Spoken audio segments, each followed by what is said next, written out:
I had a stroke 23 years ago. I was aphasic, incontinent, paralyzed. I was in a nursing home in Connecticut for 3.5 months.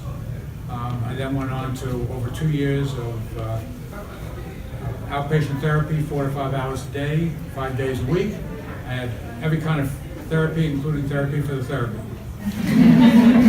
Out of that, I came up with some things. I believe we need to change the dialogue of stroke from saying things like it's a year, that you have a year to recover because of the plasticity of the brain, to life is a long-term journey.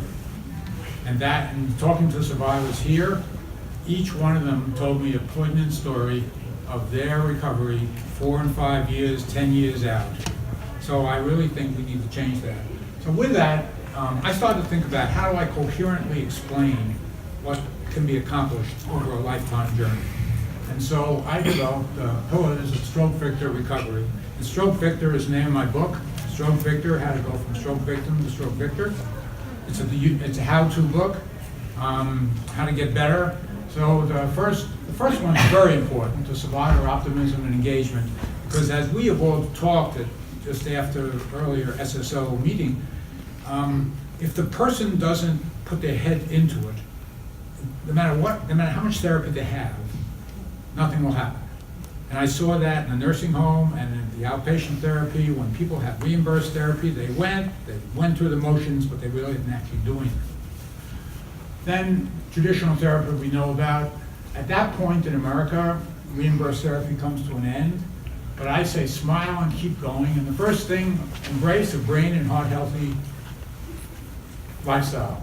I got myself down in my basic training weight. I realized I'm disabled. If I have to schlep around an extra 20 pounds, I'm going to put a lot of stress on my body and I'm not going to go as fast. Then participate in clinical research. I went up to University of Florida where I did a bunch of studies, constraint therapy, something that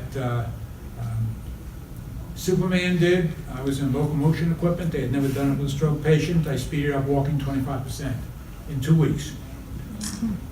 Get involved in functional and alternative medicine. It's poo-pooed a little bit by the traditional medical community, but some of it works for some people, and a lot of it worked for me. Develop coping strategies. When I was up in Florida, they said, look, Bob, you're not going to be the same as you were. Find other ways to do the same thing. I used to be a righty, now I'm a lefty. I teach myself to do lefty. Just recently, I started using chopsticks with my left hand. Don't ask me how. Be actively inquisitive. I'm always looking for something new. And so, new therapies and treatments, new lifestyle opportunities. Right now, I'm doing equine therapy. Equine therapy has been shown to help MS, Parkinson's, TBI, and stroke. I've been improving my balance and walking faster 23 years after the stroke. So that's kind of amazing to me. So, and the last is appreciate the caregiver role. It's really important in getting better. And I'm adding one that I learned today from this meeting, which is the importance of caregiver support and environmental support to help people. People feel isolated when they're stroke survivors. And everybody, I see many people here shaking their heads, and that's reality. Support, we need to develop more support groups. America just doesn't happen. I'm so impressed with the Canadian stroke and the UK stroke and the Australian stroke.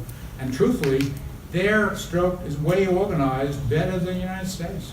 So one of the reasons I came up here is to learn from all you professionals, because I'm not a doctor, I'm not a clinician, and I barely pass chemistry. So thank you. If you have some questions, I'd be glad to chat with you.